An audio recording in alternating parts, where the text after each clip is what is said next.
சுயமாய் ஒன்றையும் செய்யல, சுயமாய் ஒன்றையும் பேசவும் இல்லை. இப்ப நாம் நம்முடைய வாழ்க்கையில எப்படி நடந்து கொள்ள வேண்டும் என்பதற்கு இயேசு கிறிஸ்து ஒரு சிறந்த ஒரு முன்மாதிரியாக இருக்கிறார் என்று சொல்கிறேன். சுயமாய் வரவில்லை, சுயமாய் ஒன்றையும் செய்யவில்லை, சுயமாய் ஒன்றையும் பேசவும் இல்லை. எல்லாம் பிதாவை அனுப்பினார். பிதா நான் சொன்னபடியே நான் பேசுகிறேன்.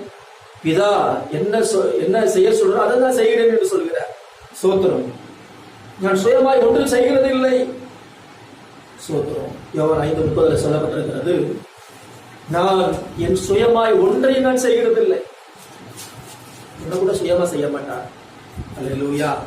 சோத்திரம். எனக்கு சித்தமானதை நான் தேடாமல் என்னை அனுப்பின பிதாவுக்கு சித்தமானதையே நான் தேடுகிறபடினாலே என் தீர்ப்பு நீதியாக இருக்கிறது. பிதாவுக்கு சித்தமானதையே செய்கிறார்.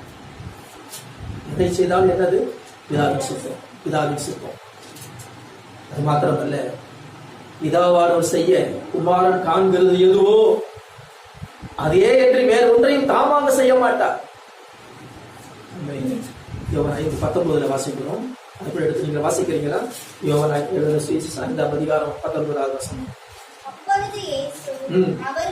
அவர்களை நோக்கி மெய்யாகவே மெய்யாகவே நான் உங்களுக்கு சொல்லுகிறேன், பிதாவானவர் செய்ய குமாரன் காண்கிறது எதுவோ அதே என்று வேறு ஒன்றையும் தாமாய் செய்ய மாட்டார்.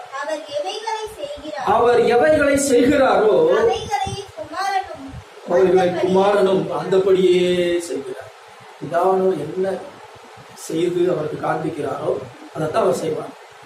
சுயமாய் ஒன்றையும் செய்கிறதில்லை. சுயமாய் அவர் வரவில்லை. அவர் அனுப்பப்பட்டார். சுயமாய் ஒன்றையும் என்ன செய்யறதில்லை, செய்கிறதில்லை. அவர் என்ன செய்ய காண்கிறாரோ அதைத்தான் செய்வார். அதுதான் சொல்லப்பட்டிருக்கு. பிதாவுக்கு பிரியமானவைகளையே எப்போதும் அவர் செய்கிறார். அதுதான் பிதா என்னை தனியே இருக்க விடவில்லை என்று சொல்லுகிறார். 8:29 பிதாவுக்கு பிரியமானவைகளை எப்போதும் செய்கிறபடினாலே அவர் என்னை தனியே இருக்க விடவில்லை.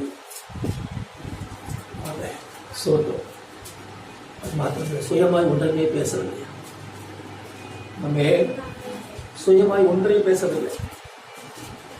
நான் பேச வேண்டியது என்னதென்றும் உபதேசிக்க வேண்டியது என்னதென்றும் என்னை அனுப்பின பிதாவை எனக்கு கட்டளையிட்டார். யோவான் சுவிசேஷம் 12 49 வாசிக்கிறீங்களா? யோவான் 12:41. நான் சுயமாய் பேசவில்லை, நான்